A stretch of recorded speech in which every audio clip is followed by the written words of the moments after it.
left third, arch. Color guard, hope. Preset, colors. And please remain standing for the Pledge of Allegiance.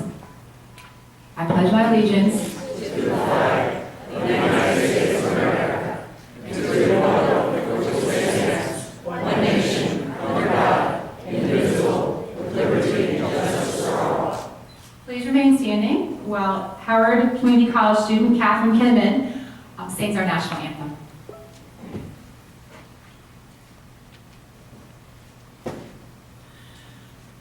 Oh, say, can you see by the dawn's early light what so proudly we hailed at the twilight's last gleaming, whose broad stripes and bright stars through the perilous fight o'er the ramparts we watched were so gallantly streaming, and the rockets red glare, the bombs bursting in air, gave proof through the night that our flag was still there.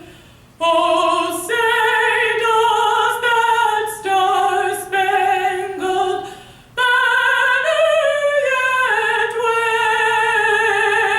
wave o'er the land of the brave and the hope of the brave. Orders, colors. Mark time, march. Left turn, arch. Forward, arch. And if we can have Chaplain Chatterley lead us in a prayer. I invite you to pray with me. Let us pray. Almighty God, we thank you that we are able to gather this moment to honor our nation's veterans at today's 2019 Year of the Veterans Celebration and Resource Fair. We are so grateful to live in a nation that is free because of the brave. We are thankful for our nation's service members and families, past and present, who have sacrificed greatly for the cause of freedom. We ask for continued protection and favor be on each service and family member currently serving our nation, especially those far from home standing watch over all that we hold dear. Lastly, we thank you for the vast array of supporters across our nation, many gathered in this room, who support our nation's veterans with much love, prayers, and support. It is because of their support that we are able to accomplish and be successful in every mission that comes our way.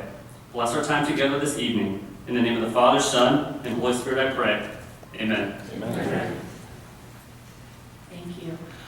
So welcome everyone. Thank you so much for coming to our 2019 Year of the Veteran Celebration and Resource Fair.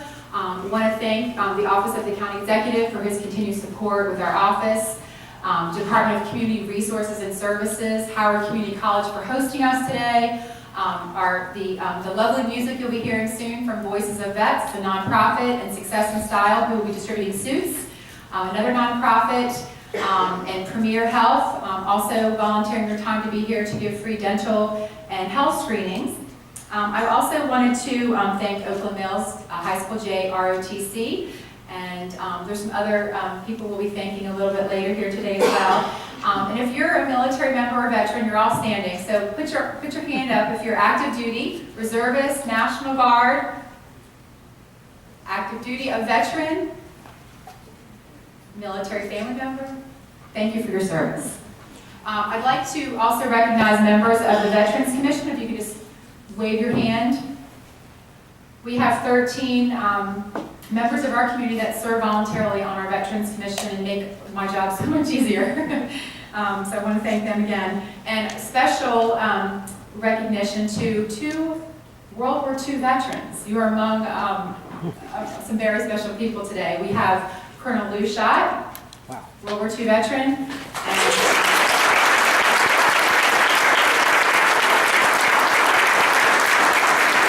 Lieutenant Vicky Baylor.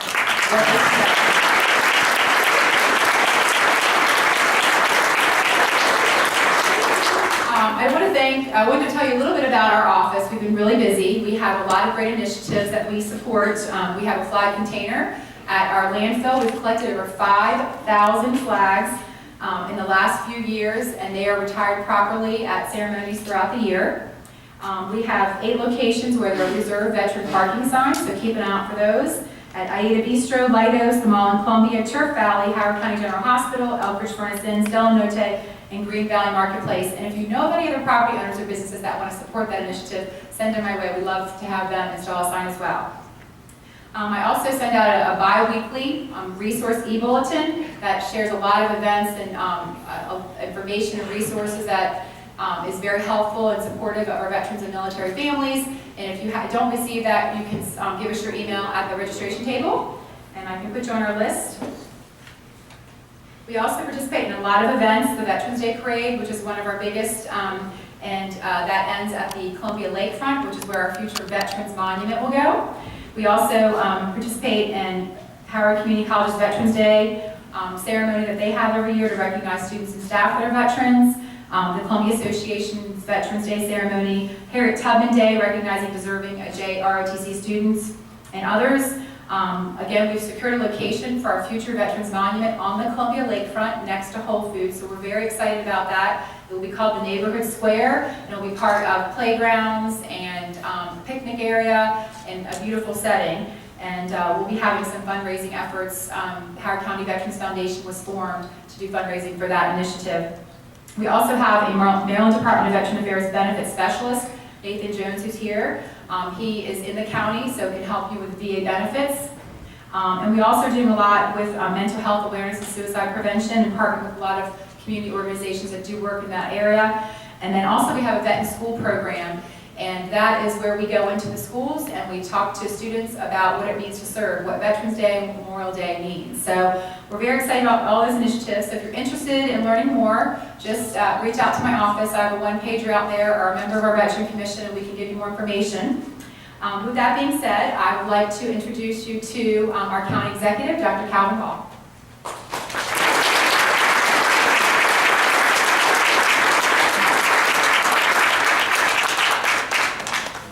Good afternoon, everyone. It's quite an honor to be here, and thank you so much for joining us for the 2019 Year of the Veteran. I'd like to give a special thanks to Lisa for all of your work. She is truly an advocate for veterans, and also Kim Prime in my office for continuing to work on this issue year after year. And to all of our veterans, thank you so much for your service and helping to ensure that the values we hold dear here in Howard County and throughout the United States of freedom, liberty, and opportunity are protected each and every day, oftentimes in ways that people don't even know. And frankly, as you have served us so well in the military, many of you continue to even just serve here in our community, whether it's on the Veterans Commission or numerous nonprofits, or even in business and education, continuing to make our community a better place. A community that is home to over 20,000 veterans. And I'm proud of that. I'm proud of that here in Howard County. And we have 1,100 plus self-identified students who are veterans. And with over 17 facilities in Maryland, including our local Fort Meade, I'm sure that number will continue to grow. In fact, recently, one of the first things that I wanted to do as your county executive was sit down with the commander at Fort Meade so that I could better understand how I could serve as your Howard County executive. What are the issues? What are the challenges? And how can we improve that partnership? And I just want to tell you, I am very pleased to serve you, not just because of all that you've done, but just on a personal note. My father, who was a Vietnam-era veteran, was able to get his college degree because of his service.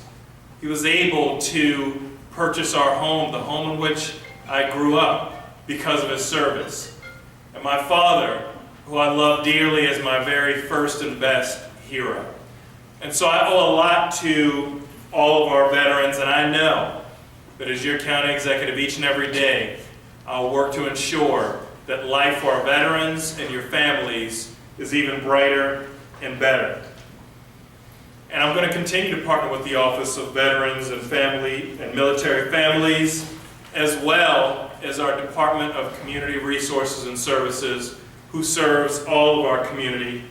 And I am very excited, as Lisa mentioned, about the upcoming Veterans Monument at the Columbia Lakefront.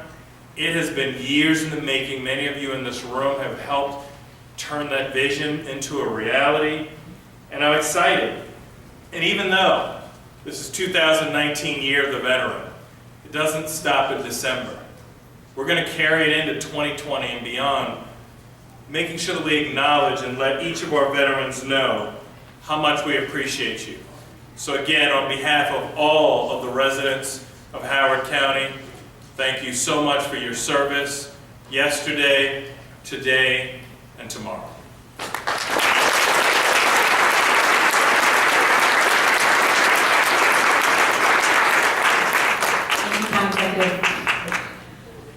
So up next we have a joint military council here, which was formed to bring all of our veteran service organizations together. So our VFW, American Legion, Marine Corps League, and all the veteran groups that reside in and around Howard County. So when we have an event or we have services or programs we need to share, they can reach out to their network as well. So I'm going to introduce you to Lieutenant Colonel Ed Hall, retired Marine. He's the commander of Joint Military Council. He's going to briefly share with you some of the JMC programs.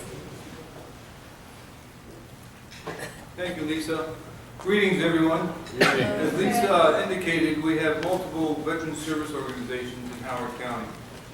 And we formed together a joint military council where we can disseminate and pass the word about activities that each of the veteran service organizations are doing so we can stay coordinated, such as the 4th of July parade is coming up, such as the Veterans Parade in November, Veterans Day Parade in November, the Harriet Tubman flag raising event in May. There's a lot of activities here in Howard County that we are trying to raise the visibility of veterans. We also have a program called the Veterans Friendly Business Program in Howard County. They're set up here today. Take a look at them. So we are actually trying to get all the veterans together to work together. If you are not a member of the American Legion or the VFW or the Marine Corps League, there are tables out here for folks to get some information about joining. If you're not a member of the American Legion by any means, there's 2 posts here in Howard County, 156 and 300. It's my pleasure now to introduce Colonel Lou Schott, who was mentioned earlier today. I know this is not in the script, Lisa, but forgive me. Colonel Lou Schott, 98 years old right now.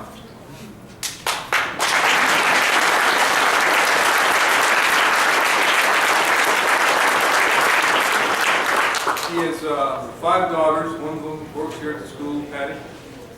Right over here. I think she's afraid to raise her hand. Colonel Lou Schott is a combat veteran from World War II. Battle of Peleliu, 1944, September 15th was the landing. He was a platoon leader of about 44 Marines. He was combat wounded on the 10th day, or the 11th day, we can't get that day straight, but somewhere in there, he was combat wounded, medevac to Pearl Harbor, patched back up, and was promoted to first lieutenant, came back to the fleet, picked up a rifle company, Alpha Company, 1st Battalion, 5th Marines, a very notable company, and took that company into the Battle of Okinawa. 3 months later, of the 144 Marines that went in, 16 of the original came out. and he's one of them. So with that, he's going to introduce our keynote speaker, one Marine to another. Your turn, Colonel.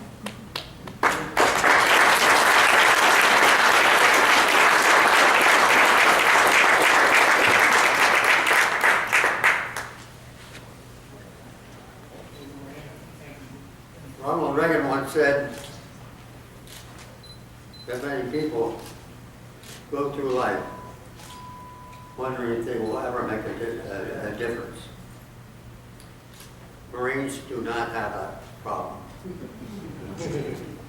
So I'm very proud to introduce as our keynote speaker today a Marine who has made a difference on the battlefield with distinguished service and distinguished record, and is now going to the transitioning to the civilian environment. So he intends also to make a difference in civilian life as well. So it is now my pleasure to introduce Chris Huey, another combat Marine.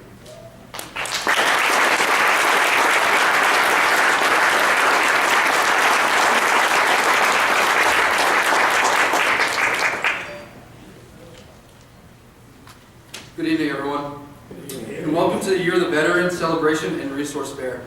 As mentioned, my name is Chris Huey. I was born and raised in Alpharetta, Georgia, and attended Creekview High School.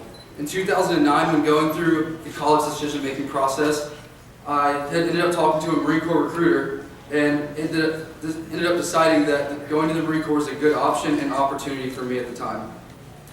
Upon completion of high school in 2009, I left for Marine Corps boot camp in August in Parris Island, South Carolina.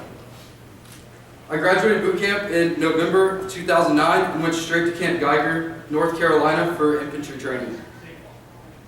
There we would learn all the basic skills and knowledge that we would build upon once we got to our units. Upon completion of all of our basic schooling, me and my friends got a one-way ticket to 29 Palms, California to report into 3rd LAR, Light Armor Reconnaissance Battalion. 2 days after checking into my first unit, I got to make a phone call that every infantry Marine wants to make and every mother hates to get. We were told 6 months later we're to deploy to Helmand Province, Afghanistan. 10 days after checking into my unit, I found myself in the field for the first time training. The next 5 months, we would spend most of our time out in the field training, coming back for a couple days to rest, shower, and go back out. On November 16th, 2010, we boarded a plane to start our journey to Afghanistan. My first deployment, my company conducted many vehicle-borne operations and a lot of moving around through southern Helmand Province along the Pakistan border. 7 short months later, we were getting back on that plane to head home for some well-deserved leave and a trip back to Georgia for me. In late July of 2011, as we're about to go on leave, we get told to enjoy it because we're hitting the ground running when we get back to go back to Afghanistan in March of 2012. After another long workup and many training ops, we were back at the airport walking onto a plane to make a familiar trip back to a place we both missed and hated at the same time. Once arrived in country, we took a short helicopter ride to our patrol base that would be home for the next 6 months, patrol base calling out. A nice small patrol base located about 1,000 meters outside of 3 different villages. With just 3 guard post towers and 22 guys, we settled in for 6 months, conducting multiple patrols every day and getting, luckily, if it was happening, 1 shower a month. We enjoyed every minute of it. In late August of 2012, we boarded a helicopter for the last time to leave Afghanistan. In September of 2013, I was sworn in for re-enlistment for another 5 years in the Marine Corps. Shortly after my decision to re-enlist, I decided it was time to move back to the East Coast. I was lucky enough to end up in Camp Lejeune, North Carolina, just a few hours from home. There I would spend the rest of my time. I checked into 2nd LAR on February 1st, 2014, and spent a few weeks there before I was transferred over to 3rd Battalion, 6th Marines to do a quick turnaround MEU in December of 2014. On the MEU, I was able to visit many countries, including Israel, United Arab Emirates, Kuwait, Bahrain, Oman, Djibouti, Jordan, and France. A lot of play and not much work was going on there. After returning from the MEU, I was able to go back to 2nd LAR, where I would spend the rest of my time the last few years in the Marine Corps, while I was conducting roles as teaching valuable skills that I had picked up along the way, and taking role as a platoon sergeant. On July 7th, 2018, I drove off Camp Lejeune for the last time on terminal leave. The next week, I found myself here at Howard Community College, making sure I had all my classes set and was ready for school the next month. Transitioning was not an easy process, but the people I worked with at the VA and at the school has made the process much easier with all the help that I was able to receive. I found myself constantly walking around with no idea what I was doing here and very out of my element at the school. What helped me feel less like a fish out of water and make the transition process easier was taking advantage of all the resources available to me at the school and the VA. The support system I found with the Student Veteran Organization and getting to know other veterans at the school has been tremendous help in this phase of my life. The SVO has been a great organization for me and other veterans as an outlet and a sense of community that we have grown accustomed to while in the military. Now coming near the end of my first year in school and transitioning, I have found that transitioning has been a great experience for me, and I've grown so much in it. Everything has its ups and downs, but the support system set forth by the school and the VA were here every step of the way when I needed them. Thank you for coming out to attend the Year of the Veteran Celebration and Resource Fair, and thank you to the Howard County Office of Veteran and Military Families for coordinating such a valuable event for the veterans and community. Thank you. Thank you very much, Chris, the Vice President of the Veteran Organization here. So again, kudos to Howard Community College, and Catherine's also a student here. So really appreciate their support for this event today.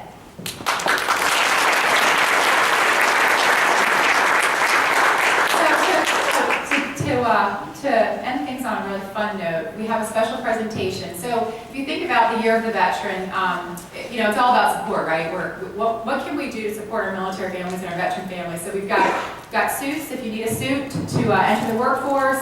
We've got Success and Style here. We've got entertainment from all different military, patriotic eras, from Voices for Vets. We've got all these wonderful nonprofits, government agencies, and VSOs here to provide services, benefits, and programs to you. Appreciate all the community support that's here. And we have a special guest, Vivian Bailey, who has been an active community member throughout Howard County for her whole entire life, I think, and she's still doing it. For years, she has been putting care packages together and having them sent to deployed soldiers. But it's not just her. She's got my friend Judy over here, and their Chaplain Satterley here has the unit that a lot of these packages went to. So some of the members of some of the soldiers who have received the packages are here. And we also have students from Worthington Elementary, some student leaders. Come on up, guys. Everybody come on up who has been involved in this big effort, Bailey's Bundles. These student leaders thought it would be really cool to do something for our veterans. So they collected care package items to go into Bailey's Bundles. So if you look right here,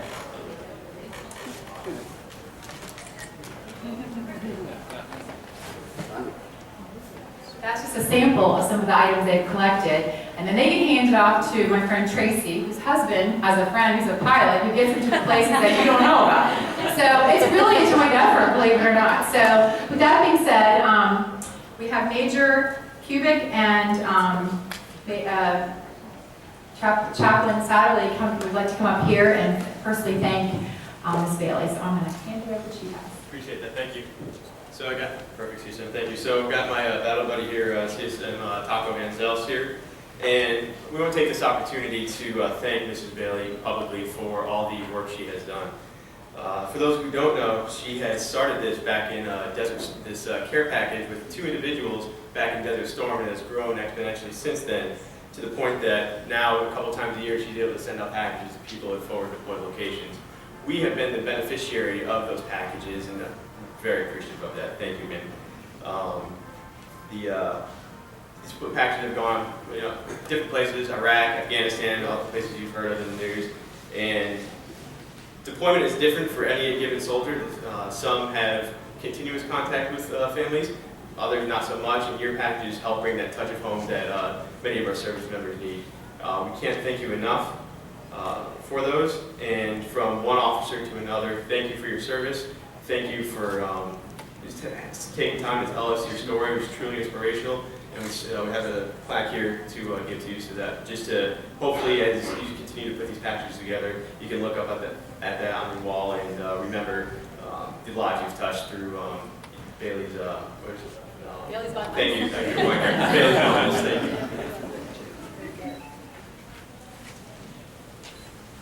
Thank you very much.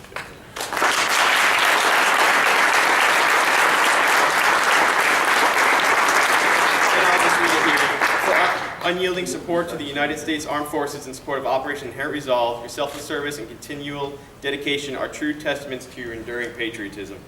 And then there's a quote by John F. Kennedy: "Let every nation know, whether it wishes us well or ill, that we will pay any price, bear any burden, meet any hardship, support any friend, oppose any foe, in order to assure the survival and the success of liberty." Thank you again.